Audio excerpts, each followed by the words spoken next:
Um, and we're starting the third chapter. The Gita occurs as a part of a much larger text, the Bhagavad. The Bhagavad, which is the longest book in the world, it's 100,000 verses. It is, legitimately speaking, the longest book in the world. You look it up. It's not my opinion. And the Gita is just a small part of the Bhagavad. Being 700 verses, the Gita is less than 1% of the Bhagavad. And if you look at the Gita and its original occurrence in the Bhagavad, it does not have chapters. And in fact, if you read the Gita, you'll see that it's a conversation. And so the chapters, along with the chapter titles, were added at some point later on. But usually where the chapters occur in the way that we find the Gita now, there's a big thing. I don't know how familiar you guys are with world religious literature and claims made by different religions about their literature, but you get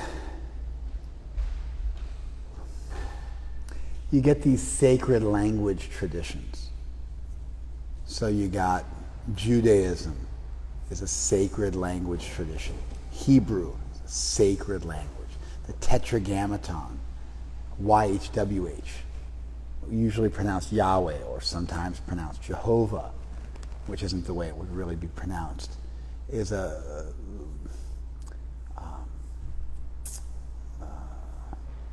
syllabic representation of God, a sonic divinity for the Jews. And so you get the Word of God, which is a translation of logos in Greek. But this idea, there's a Word of God, there's a language that God speaks. If you look at the Jewish tradition, Jews will copy the Torah. It's extremely, you have to use a particular type of leather binding and so many words per page and so many lines per page. It's a whole thing that they've been doing for thousands of years at this point. And you can pay to have a Torah copied, and it gets kept in the synagogue and it's used for formal worship. And if you look at the Hasidim, which is sort of a Hare Krishna-esque sect of Jews, 18th century, from the Baal Shem Tov, radical, revolutionary style Jews, which kind of gave rise to Chabad and Rabbi Schneerson, and that kind of a sort of American outgrowth of the Hasidic movement. I feel like I'm losing you guys, except for Shri. Shri's like, I know this stuff. If Hasidic Jews, they will do kirtan with the Torah on their head, carried in, draped in silk cloth with silver caps into the synagogue, and they'll dance around with it and then install it on the altar and read from it. They worship the text. The text is their religion. It's their deity. There's no deity, but the Torah, the Tanakh itself becomes the deity for those people. Do you follow that? And there's a whole system of copying. So that language of the Torah, of the Jewish revelation, is Hebrew. It's a sacred language. And that's why when you go to Hebrew school, you may not know this, when you get bar mitzvah, essentially Jewish cultural identity is kept alive in Western countries, even amongst Reform Jews. Orthodox Jews and conservative Jews and Reform Jews. Most of the Jewish people you know in this country are Reform Jews. If they're conservative or Orthodox, they're probably not hanging out with you very much. They have a kitchen which is Fleischem and Milkem, a kitchen where they have dairy products, a kitchen where they have meat. They have two totally separate kitchens. They keep mega kosher, don't mix with outsiders. And, you know, they're very visible in the way they dress. The classic Jews with the payas and the hat, and they look like they're from Europe in the 1800s, like Amish. So the Amish version of Jews, those are the Hasidic Jews. Orthodox Jews roll a little different. They're similar in terms of their strictness, a little less fervent in terms of their devotion.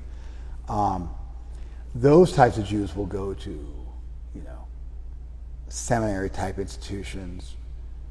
They'll study extensively, but most Reform Jews will go to Hebrew school as young boys and girls, and they learn the Hebrew language enough they can read Hebrew, but they can't understand it.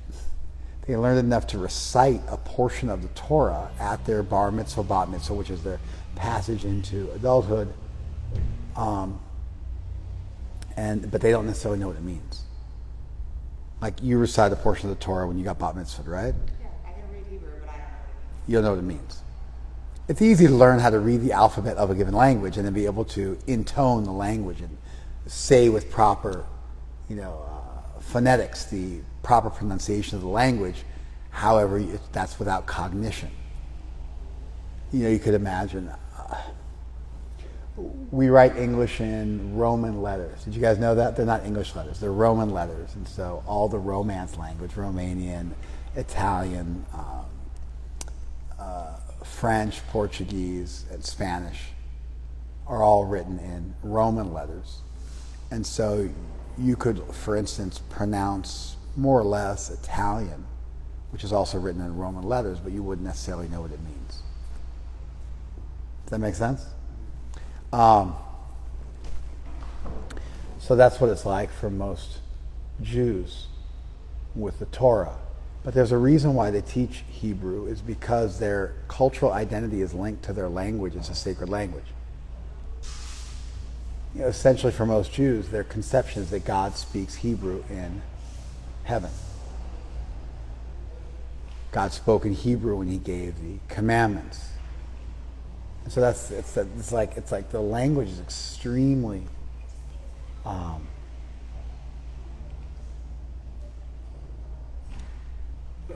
Were you in there the whole time? No, we just got here. Okay.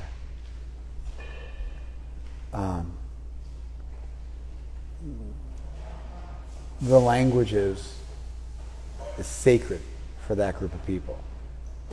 And you can see that by the way they venerate and deify, really, their religious text and their language, and how much importance they place on passing on that language to their progeny. And they actually keep their tradition alive by doing that. They pick, these are the things we can't let go of. We got to hold on to.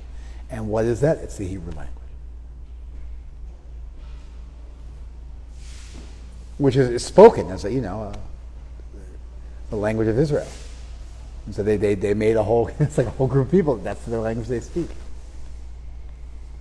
Yiddish is actually German-esque language that's spoken Ashkenazi Jews. But Hebrew is the language of all Jews, Sephardic and Ashkenaz, both together. Islam has four major schools of jurisprudence, like Hanbali, but all of them venerate Arabic. And that's why you'll see, like at the Kaaba in Mecca, the Black Rock. I've always thought it was funny that Muslims are so aniconic, they're so anti-deities, but then you ask them, like, what do you guys do? And they're like, we bow down to a black rock. We have to face a black rock and bow down to it 5 times a day, and then in our lifetime we have to make a pilgrimage to that black rock and walk around it and circumambulate that black rock. And we shroud it in special silks with verses of the Quran written on it in Arabic. It's that beautiful Islamic calligraphy. It's really beautiful. And so you see that also that the Muslims have a big deal that, there's not two versions of the Quran. The Quran, the version of the Quran for all Muslims is the same Quran. There's no multiple recensions. There's no critical edition of the Quran. They were meticulous in the passing down of the text, and so there's no disagreement amongst Muslims of what the exact language is of the Quran. With the Mahabharata, in contrast, there are so many manuscripts of the Mahabharata all over India with different sections, and they have to produce what's called a critical edition, which is where they go through hundreds and hundreds of manuscripts. And then they look for those things that are common to all the manuscripts.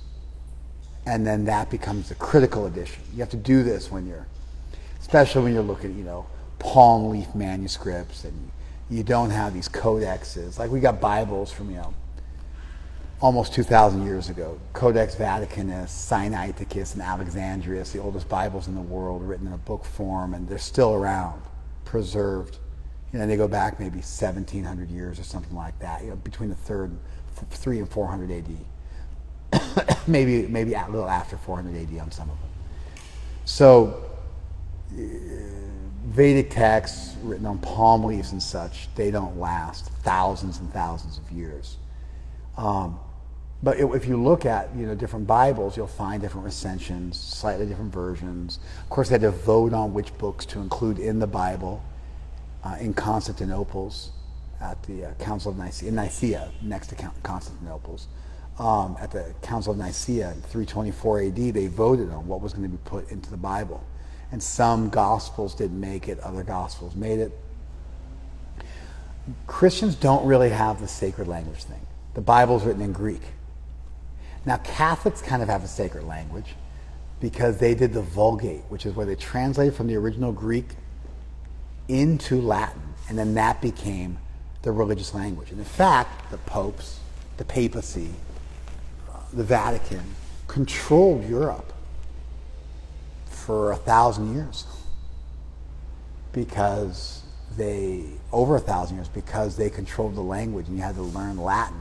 And so their religion, you had to speak the language in order to intone the prayers properly. And you had to be trained in order to speak Latin. And you learned, of course, the original framers of the Constitution mostly spoke Latin as well. And it's still very much a legal language. There's so many legal concepts that are still written in Latin because they were originally codified in Latin, which was a formal language of philosophy, of law, voir dire, concepts like that.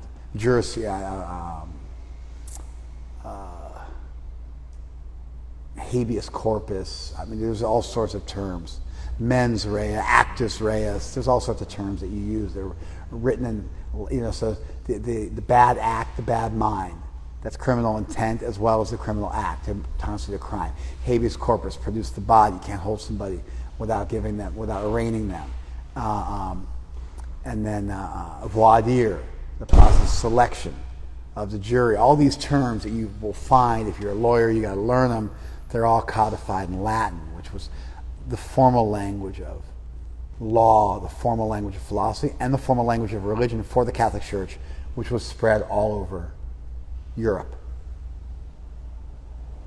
In fact, when Martin Luther attempted to wrestle Christ from the clutches of the Catholics, Martin Luther was a Catholic priest who left the church, married a nun, and started the Lutheran Church, which became the official church of Germany, which then started the Anglican Church, became the official church of England. That's called Episcopalian if you're from the U.S., but the Anglican Church, they look extremely similar to Catholicism, especially the Anglican Church. They have concepts, sola fide, sola scriptura, only by faith, only by the Bible. They have cardinal concepts, also written in Latin. But the German language, there was no written German language. The German language, written German language, was invented in large part by Martin Luther because he had to come up with a language to translate the Bible into German so they could wrestle it free from the Catholic Church and take it out of Latin so it was no longer controlled by Latin.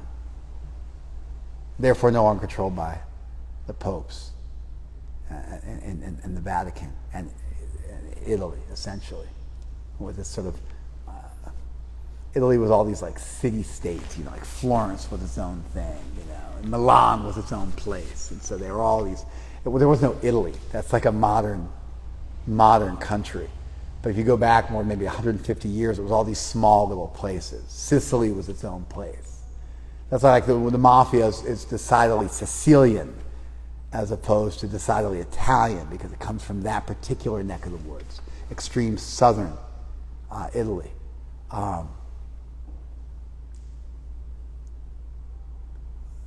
And so the Vatican itself was like a little city-state unto itself. Rome was a little city-state unto itself. But they want to break free from the whole of Western Europe being controlled. Where are you going, Naya? Go in the Sunday school room. You sure? Shri will help you.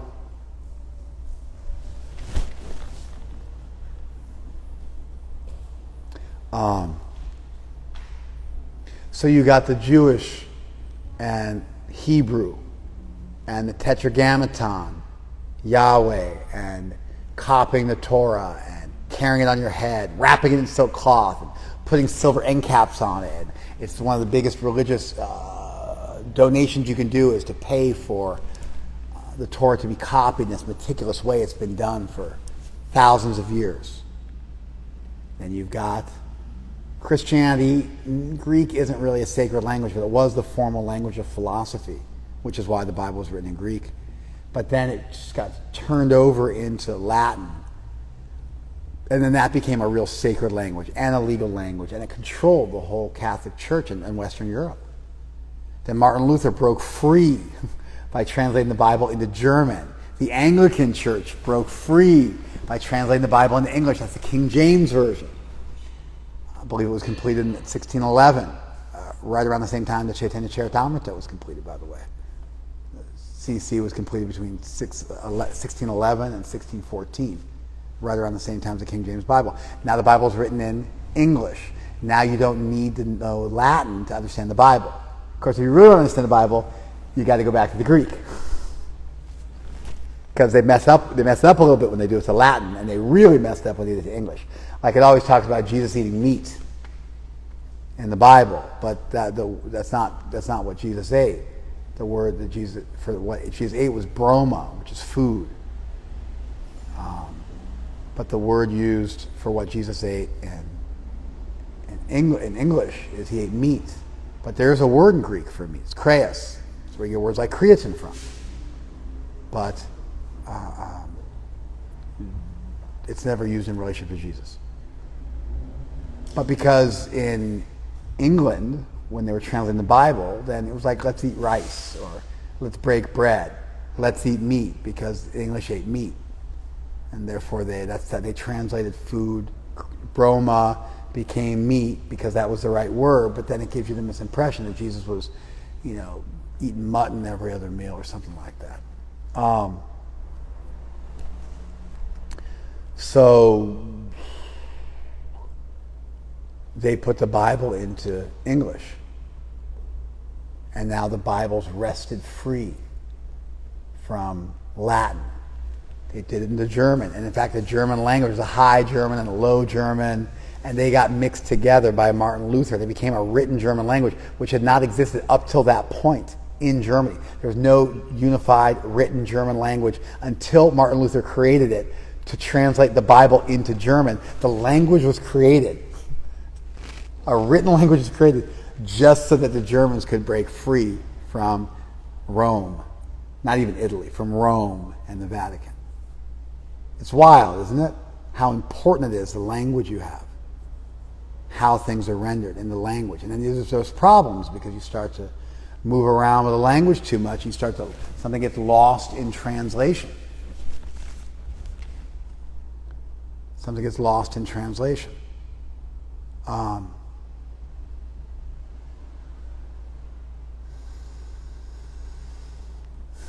then you got to go back, sometimes several languages. Right? It was Greek to Latin, Latin to English. And if you want to go back and figure out what they did wrong in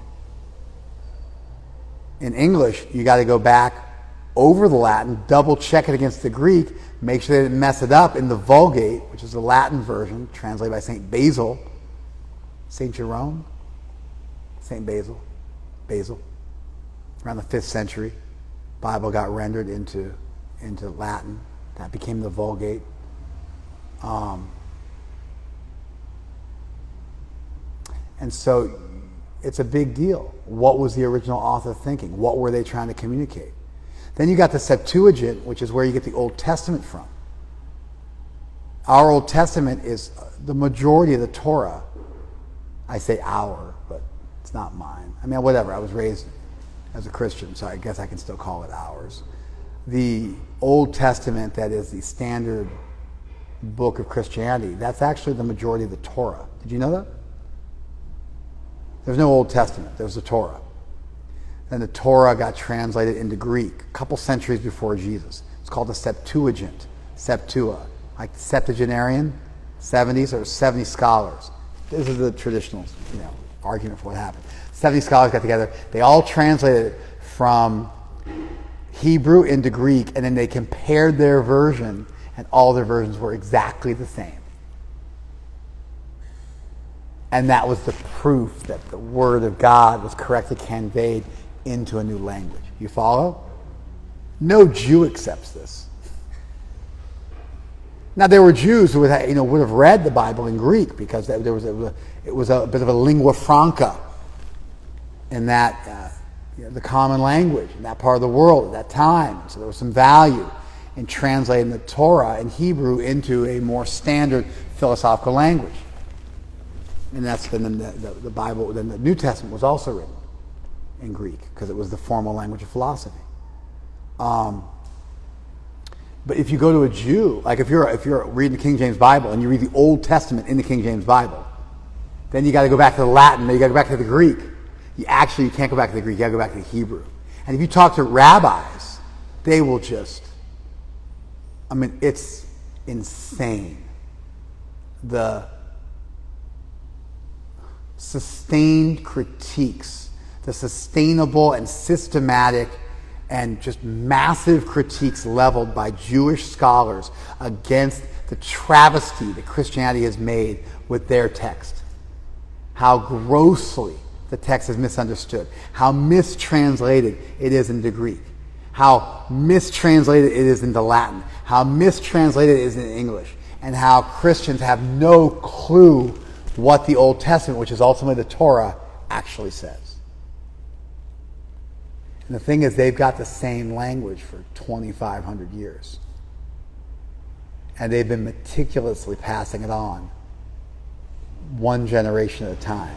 They even went ahead and stole back from Palestine, their homeland, 1,500 years or 2,000 years later. It was a kind of I don't want to get into a whole political conversation, but if you look, the Palestinians were living there for 1,000 years. And then the Jewish people who have that claim to that place as their original homeland, they branched out from that place and fallen into control of another peoples for 1,000+ years. And then post-World War II, because the Jewish people, I don't know if you guys are aware of this, but 30 to 35% of the Jewish population was wiped out in a period of 5 years. Just wrap your head around those numbers. Hitler managed to wipe out 1/3 of the Jewish population off the face of the planet. It was no small deal. And the rest of the world was just like, sorry. And then they went and nabbed Israel. And just, made a land grab, stole it from the Palestinians. Stuck them in Gaza and also on the West Bank. And, just now we're crushing them. Not we, but they're crushing them. Although I'm part Jewish. But they're crushing them down. Just encroaching upon the territory that was allotted to them, even though their whole homeland was stolen from them. And, it gets a little tricky because it's like, what if a bunch of barbarians went into Germany and they were like, 1,000 years ago, this place belonged to us, and so we're just taking it back. It's our homeland. And we're going to stick you guys all in a bunch of small ghettos. And then, encroach upon you and get nuclear bombs and be armed to the teeth. So the Palestinians actually have a legitimate claim that they deserve. It just happened, in the 40s, in the late 40s, in the 50s. It just happened. Like one of the massive land grab. But the Jewish people had suffered so much, no one's going to say anything. Like if you see somebody with black power tattooed on their chest, you're like, right on. Or brown pride, you're like, no problem, right? Viva la raza. It's like, it's cool. Nobody says anything. Oh, that's just totally racist. But nobody says anything because those peoples were downtrodden and objectified and discriminated against. And so in the post-colonial period, such racial pride is considered to be acceptable. In contrast, you get supreme white power tattooed on your chest. There are certain corners of the U.S. where that might not lose you a bunch of friends, maybe in the flyover states, the kind of Red Sea, portions of the Red Sea.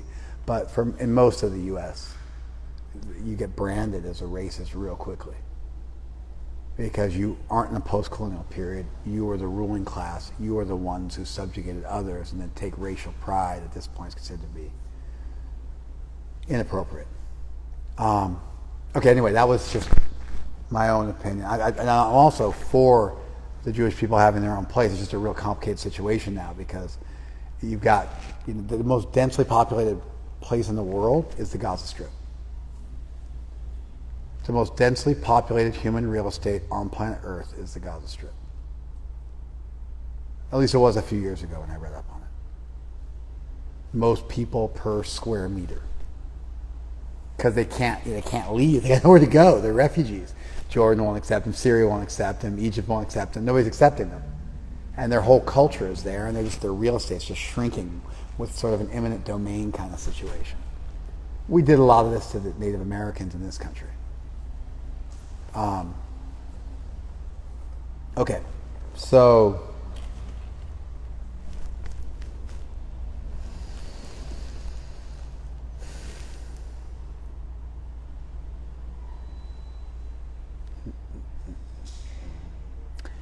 you can see the importance of language, and the Jewish people, they made it their national language. They teach it in Hebrew school, even to Reform Jews. They have rabbinic scholars and have every generation for thousands of years now. And so when they do battle with Christian scholars and they're talking about the Old Testament, and then of course the New Testament is intimately linked to the Old Testament because the Torah is quoted in the New Testament, and it's a development of the ideas of the Old Testament in the New Testament. And so when they get into those concepts that overlap, they just have a field day. It's like it's not even competitive. Christian scholars go back to Greek. They generally don't go back to Hebrew. And they kind of, when they sit down with the Jewish scholars, they end up sitting at their feet and just, taking notes because they really know their stuff. And then, you've got Arabic. It's a language of God. Hebrew is a language of God. God speaks Hebrew. God speaks Arabic. And for us, God speaks Sanskrit. And we also have a sacred language tradition. And you kind of got to get into our language to some extent to really appreciate what we're doing. And if you just work off of translations, you end up missing some stuff, and sometimes some big stuff. And you need a glossary of terms. You need to learn some terms in the original language. If you really want to understand what our texts are saying, you got to do that. Now, our Mahabharata, it's like a travesty. The Septuagint, all 70 books were the same, and there's this incredible, practice of copying text with the Torah. But I think a guest has come. Can you go check up on him? Thanks, Mace. You guys finding this interesting? Yeah. Very. Okay. But we're a mess. When you look at Vedic texts, first of all, there's just so many of them. That's number one. We get hundreds and hundreds of different texts. And then we think of Hinduism as being a monolithic religion, but it's really not. Really, Hinduism, under the umbrella term of Hinduism, are, I don't know, maybe 3 major and 100 minor religions, some of which just believe totally opposite stuff to the other religions. So Hindus may have way less in common with other Hindus than they do with Jews or Christians on key philosophical, theological points. They just, it's like there's an incredible degree of uniformity within Christianity. The Nicene Creed is just, they really nailed it with the Nicene Creed, and everybody's stayed pretty close to it for the last 1,700 years. And that was the fruit of the Council of Nicaea. Took place just next to Istanbul, modern-day Istanbul. Maybe 50 miles from Istanbul. The Jewish, again, meticulous keepers of their tradition. The Muslims, again, no multiple variants of the Quran. They do have these things called hadith, which are these sub-Quranic texts. There's where they enjoy some differences there. Christianity has many, many denominations, but the biblical record is pretty clean, and at least on their major creed and their major tenets, there's an incredible degree of uniformity. There's just nothing like that in Hinduism because it's a geographical term that doesn't really represent a common belief, but more just where those people lived. It's what the Persians used to say when they crossed the Sindh River. They were in the land of the Hindus, but it didn't mean they were in the land of people of the same religion. It's like we crossed the Rio Grande and now we're in California or something like that. Well, I guess that's more Arizona, but you get the point. They cross a river, and then everything on that other side, that was Hindustan, and the people over there were Hindus. But you don't find that uniformity, that monolithic nature. In fact, Hindu sects will often differ from each other diametrically. Personalism versus impersonalism, for instance. Which text they hold sacred is another big one. And even if you get that with the hadiths and the various schools of Islam and the Sunnis versus the Shia, they still got the Quran they get to go back to.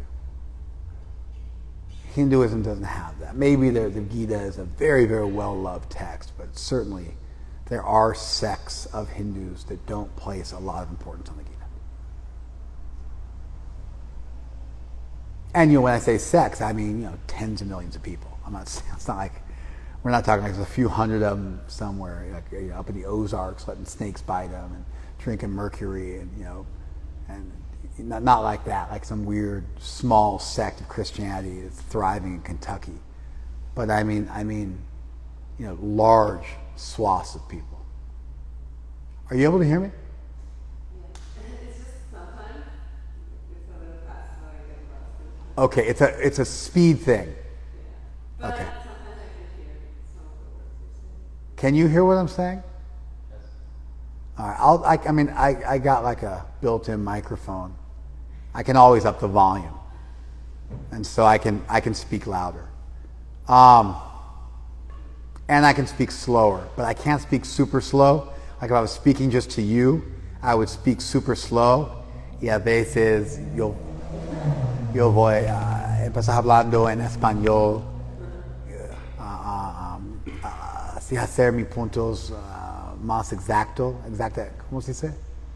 Exacto, yo quiero hacer mis puntos con más fuerza, yo voy a hablar en español a veces con ustedes, pero you're the minority here, so I'm not going to do that.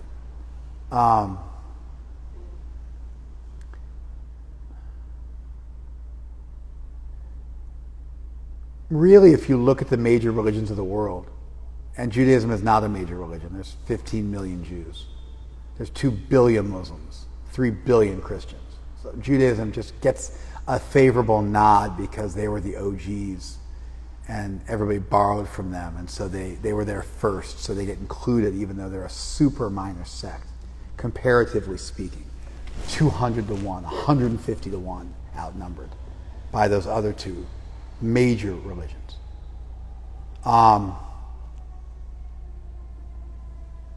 There's an incredible degree of uniformity within Judaism, within Christianity, and within Islam on the major theological tenets. They'll have lifestyle differences and political differences, but in the major tenets of their theology, there's an incredible degree of uniformity. Then Western scholars assumed that existed in Hinduism, and so they came up with this study of Hinduism, but they were wrong. They were wrong. And there's an incredible degree of diversity on core theological issues within Hinduism. And there's just hundreds of different texts. And then they're written on palm leaves, and so they don't last for that long. And then there's a bunch of regional dialects, and so they get written down in different scripts.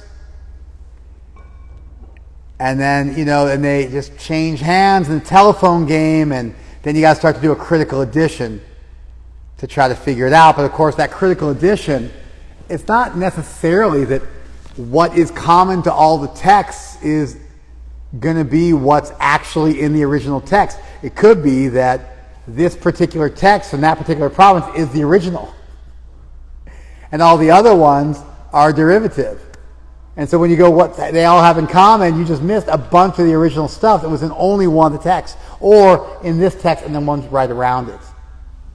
But when you do a pan-India look, because you don't know where the start point is, you then can't figure out, well, these variants and these ones are less significant, and you got to look for, the things closest to home, and that's going to be, so it gets very, very complicated. And this whole, historical linguistics is a whole field. Looking at philology, the older pursuit of philology, is a whole field of how to figure out where texts come from, and how to build a critical edition, and how to look at how language changes over time. But even though there's this incredible variance within the sacred texts, and then within the texts themselves in their various recensions, there is still a common idea in North India that Sanskrit is the formal language of religion. In fact, there's still, scores of universities that teach in a Sanskrit medium, entire villages where it is the language of the village. And in fact, they were going to make Sanskrit the language of India. There was a huge push for it. It almost happened in 1947 when they broke free from the British. But there's a person named Ambedkar who hated Hinduism. He was a Dalit, he was an untouchable, and he hated Sanskrit and the Vedas. And so he made Hindi, which is actually 70% Urdu and only 30% Sanskrit, and is more reflective of the massive colonization of India by the Muslims, which was the largest genocide in the history of the world, where 100 million Hindus were killed over a 1,000-year reign. And Hindi is much more beholden to Urdu and those Persian tongues than Sanskrit. It's unfortunate because they ended up choosing as their formal language for their country the language of their invaders, the language of their conquerors.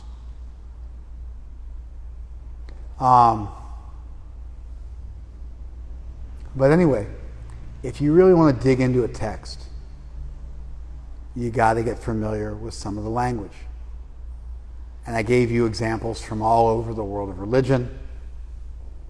And now we're going to actually get into it a little bit. So we have a chapter break. Wouldn't have been there in the Mahabharata. I don't really care if our book was perfectly copied down. And usually when you look at variants, the variant readings don't change the core meaning of the text. They're small variants, and they don't usually change the core meaning of the text much at all. And oftentimes, even traditional scholars will mention this term sometimes uses this term, but the meaning is the same. They'll write that in Sanskrit commentaries to acknowledge that variants are there, but it doesn't change the core meaning. I don't look at the book as just an artifice and an artifact of an ancient culture. I look at the book as being divinely inspired.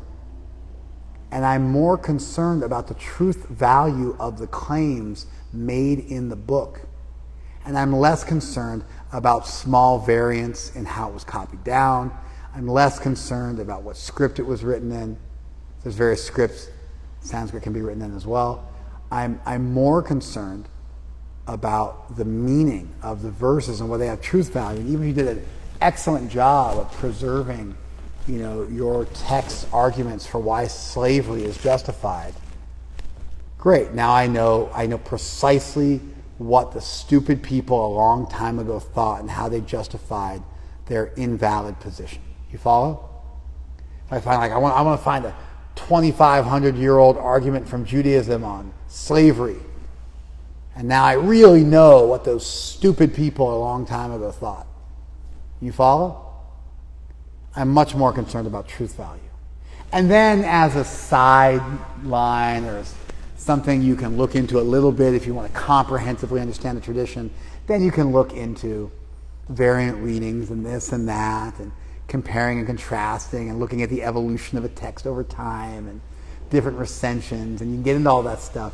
But the main thing I'm always looking at is it true?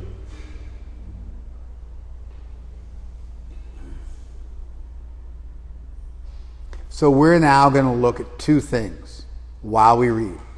We're going to look at truth value. Is it true? And then we're also going to look at the nuances of the language. And this is a particularly tasty section of the Gita for diving into the language a little bit. And this is not complicated. If you have a 10th grade level of education and you pay attention, you will be able to follow. If you space out because, you watch too much TV and you haven't learned how to control your mind, then you're not going to follow, guaranteed. But if you pay attention and you don't space out, you'll be able to follow this. So although it might not have, the chapter breaks aren't there, they're actually useful. I like them. Sometimes the chapter break will be Krishna finishes an answer and Arjuna asks a new question, which is what you'll find here. And this gets really interesting, and the theology of the Gita really starts to soar here. Really, we're pre-theological. The philosophy of the Gita really starts to soar here. So Arjuna says, well, let's look at the Sanskrit. Text 1, chapter 3, page 139 in my book.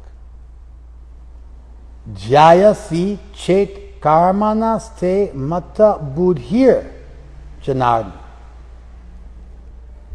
Te mata, your opinion, is that buddhi. What does buddhi mean? Knowledge. Intelligence, enlightenment. Intelligence is jayasi karmanas. Intelligence is better than karma. What does karma mean? Action. Knowledge is better than action. Cognitive enlightenment is better than physical action. Cognition is better than behavior. You follow this? Chit. If your opinion, tvam mata, your opinion is that buddhi is jayasi karmanas, is better than karma. If that's your opinion, and in fact, Arjuna is saying if, but he's really saying, this is your opinion because I just listened to you tell me that about buddhi. Tat kim. Then why karmani ghode mam niyojasi? Why are you yoking me? Why are you yogaing me? Why would you yoga me to horrible karma, terrible karma? Why would you put me to work? Put me to work doing what? Fighting. Why are you sending me off to kill people in war when you just told me that cognition and intelligence and knowledge are superior to action or behavior?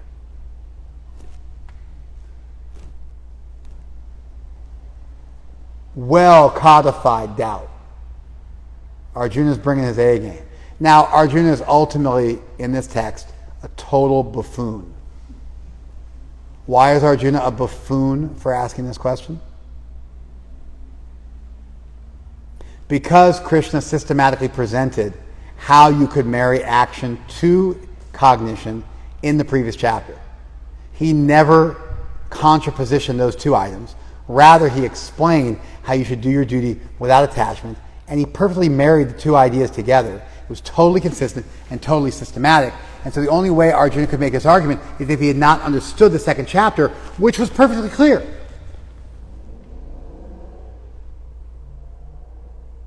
Do you guys follow that? You see how you turned your brains off? You knew that, didn't you? Did you think there was a massive gape in Krishna's preaching in the second chapter? Did you notice a massive gape where Krishna said, don't do karma, just do jnana? Don't do action, just cultivate wisdom? Did you have that delusion yourself, having read the second chapter? No. So Arjuna's question is a straw man. He's just clearly indicating he was not able to focus and follow Krishna. You following? Why do you want to engage me in this ghastly warfare if you think that intelligence is better than fruitive work?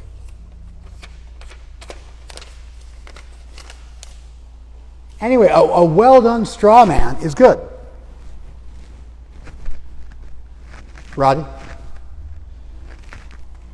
A well-done straw man is good because it affords you an opportunity to address precisely where the other person misunderstood you.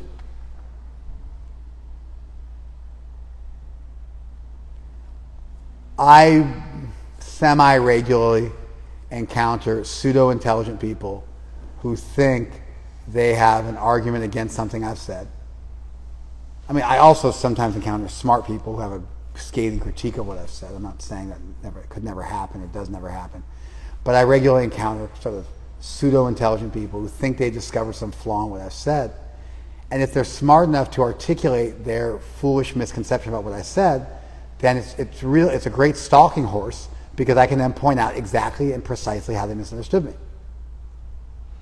So it still moves the conversation forward. You following this? But it really doesn't honor the second chapter at all because Krishna has been incredibly coherent in the second chapter.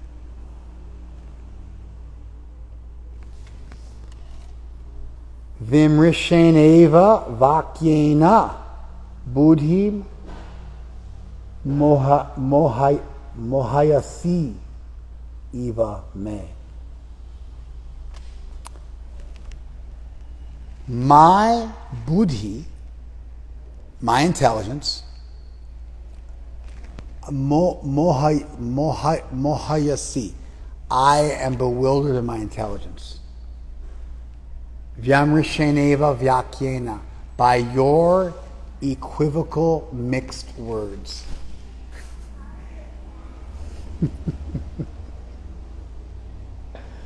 Mohayasi. You have bewildered my intelligence. Excuse me. It's in the second person, present tense. He's directly accusing Krishna. You have bewildered my intelligence with your equivocal language. Ramrishena eva vakyena, by mixed words, by equivocal words. Mohayasi, you have bewildered. Buddhim, my intelligence. My intelligence. It's a straight, he's accusing Krishna of not making any sense. This is just a terrible, it's a really well thought out, really properly articulated, awful critique of Krishna's position. Because Krishna has not spoken equivocally at all. He did a perfectly good job. But the Gita is like a helix, where you go over information, doubts are expressed, which allows then you to go over the same information again, but to do so in a deeper way. Just like you develop themes in literature or in music. And by going over the same information again in a more detailed way, the person understands better. So sometimes you do the broad strokes, you grasp those, and then you start to do some fine nuance. Like when you paint a painting, a lot of times you'll do an outline of the whole painting, and then you'll kind of map out, where the arm's going to be, and where the leg's going to be, and where the bowl of fruit's going to be, and where the sun's going to be. And you just kind of map out the basic structure of your painting, and then you go ahead and fill it in considerable detail, in much more detail.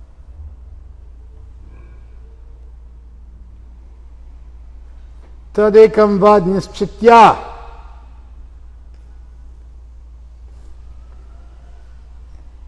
Vad means tell. It's in the imperative. He's instructing Krishna. Tadekam vad. Tell me one thing. Nischitya. Tell me one definitive thing. Yena, by which shreyaham apnuyan, by which I will achieve what is good for me. Shreya means Shreyas and Preyas. These are Upanishadic terms. Shreyas is the highest good. Preyas is sensual enjoyment. There are two terms, they occur oftentimes in compound. Shreyas and Preyas. Preyas is what is priya, what is dear, what is enjoyable. Shreyas is what is shri, what is ultimately beneficial and ultimately beautiful and ultimately worthwhile. Shreyas and Preyas. So I want to achieve what's Shreyas. I want to achieve the highest good. So you tell me one thing. You stop confusing me with your equivocal language. My intelligence is bewildered by your equivocal instructions. Therefore, please tell me decisively what will be most beneficial for me. And Krishna answers, Loke asmin dvividha nishta. There are two foundational ideas in this world. There's a twofold foundational idea in this world. My intelligence is bewildered by equivocal instructions, therefore please tell me definitively what will be most beneficial for me. And then Krishna responds, in this world, there's two types of fundamental conceptions and convictions about the nature of spiritual truth and how to operate in this world. Pura prokta maya anaka. And these were spoken by me a long time ago. Of course, that's a little bit of a foreshadowing that Krishna's God. Because he's telling Arjuna, I spoke this a long time ago. In the days of yore, this was revealed by me. Normally we say Krishna really fleshes out his divinity in the 4th chapter. Right, Don? Normally we talk about him saying it in the 4th chapter, right? Yeah. But you see here just a quick little foreshadow. Yeah. And it's an evolution that normally is credited to the 4th chapter, but it occurs here in an incipient form, a seed-like form. You appreciate that point, right? Yeah. Okay. And what are these two types of faith? Jnana yogena sankhyanam. By the jnana yoga of the Sankhyas. Karma yogena yoginam. By the karma yoga of the yogis. In the Mahabharata, the larger text the Gita occurs in, there were two philosophical schools that did battle with one another. There were the Sankhyas, who followed Sankhya, and there were the yogis, who followed yoga, and they debated with one another. The Sankhyas fought with the yogis. Sankhya and yoga were two different schools. Do you remember in the second chapter where Krishna mentioned, I've taught this to you according to the Sankhya, and now I will teach it to you according to yoga? He is taking those two schools in the second chapter and bringing them together. The Sankhya school is a school of cognition. The yoga school is a school of action. And Krishna was showing how you could marry those together into cognitive behavioral therapy, where you fix the way you frame the world, and then you fix the way you move in the world, and how an idea gives rise to it in action, and how a hypothesis results in an experiment, and how a reframing of your worldview results in living a different lifestyle. And now he's telling Arjuna this, but these two groups fought with each other philosophically in the pages of the Mahabharata. And Krishna is taking these two schools in the Gita that fought with each other in the pages of the Mahabharata, and he's marrying them together, harmonizing them. And he's acknowledging that the Sankhyas and the yogis have different ideas. But he's also doing something amazing. He's also taking the word Sankhya and he's glossing it as Gyan. And now the word knowledge and the word Sankhya, enumeration, have become one. And he's taking the word karma yoga and yoga and making that one. So what he's doing is he's using different terminology which is standardly used in philosophical literature, and he's building a definition of terms where certain terms are now being lumped together to try to give you an understanding that there's the jnanis, the knowers, and the Sankhyas, the enumerators, and they're kind of one school. It's a very philosophical approach. And then there's the karma yogis and the buddhi yogis who are moving in this world and doing things in this world. And that's another approach. And so now when you encounter the word Gyan, you know it means roughly the same thing as Sankhya. And when you encounter Sankhya, you know it means roughly the same thing as Gyan. And you know these two schools are kind of one. And when you encounter yoga and karma yoga, then you know those two schools are kind of one. And you've got this active, in the world, making things happen group, and this passive, theoretical, thinking about the nature of this world, much more hypothetically and much more philosophically school. And Krishna's acknowledging that those two schools exist. And now he's going to attempt to harmonize them yet again in a more deep way. And just to finish, I think this stuff is brilliant. First of all, there's an ancient debate going on, and Krishna's weighing in on that debate in appropriate language. He's also grouping together words so you have a comprehensive knowledge of these concepts that you can then use when you encounter those words in other literatures. It allows you to then be able to dive deeply into those literatures and not get hung up on a stray word, because you have a family of words that mean the same kind of thing. And so now even if there's a little variant reading, you kind of know what it's going to mean. And you're protected against getting bewildered by little variant readings. And you're developing a comprehensive philosophical understanding of what's really at stake. And this idea of what's at stake has been around forever. You get people who are very active, they rush in, they want to get things done. They're activists, they're philanthropic, and you get people who are way more dispassionate and abstract and theoretical, and they like to talk and think a lot, and they don't act as much. And those actors usually don't think enough, and those thinkers usually don't act enough. And these really represent two different ways of thinking about the world. Psychological dispositions about the nature of what is involved in moving forward in life. And so the debate Krishna's weighing in on here, it's actually brilliant. He's really deeply examining not just the nature of classical Indian philosophical debate that existed in the Mahabharata thousands of years ago, but rather the essence of the human struggle for enlightenment and upliftment, and the basic categories of human beings you'll encounter. Introverts versus extroverts. And so the truth value of this section is just unreproachable. The truth value of this section is foundationalist. It is incorrigible and obvious and self-evident and empirically verifiable, and everything you might want to, anytime you might want to establish what is foundational, self-evident that this is, people have these different natures.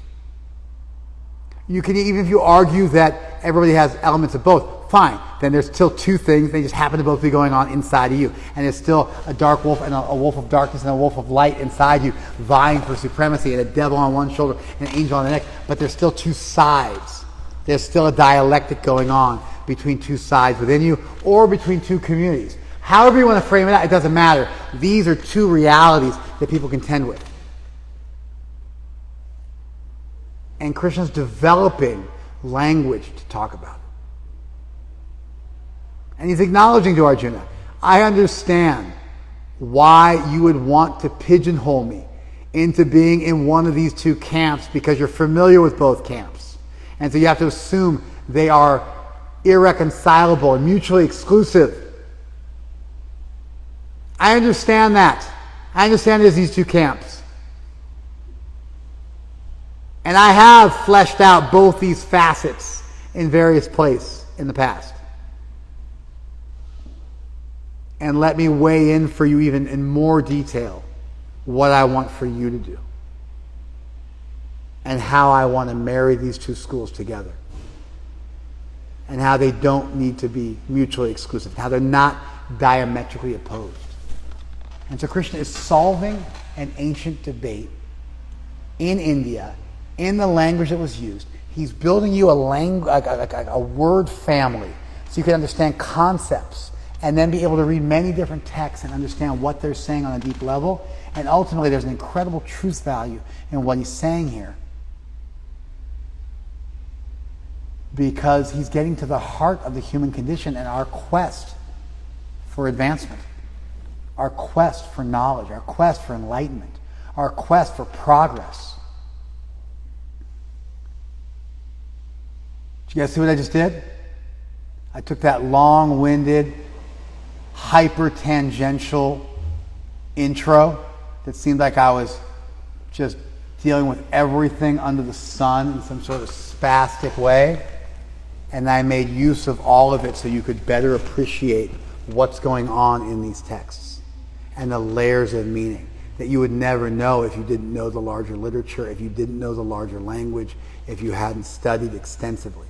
It's there, and if you know it, you know, and you can talk about it. If you don't, you pay attention, you can learn it, and you can have a really deep understanding, and not just a deep understanding of what people thousands of years ago thought in some micro-philosophical debate in some little corner of the world, but really the debate going on within us. And the debate that goes on when two people talk together and have differences of opinion. A lot of times it's just a different way of viewing the world. Okay. Thank you, IGTV. All right, any feedback?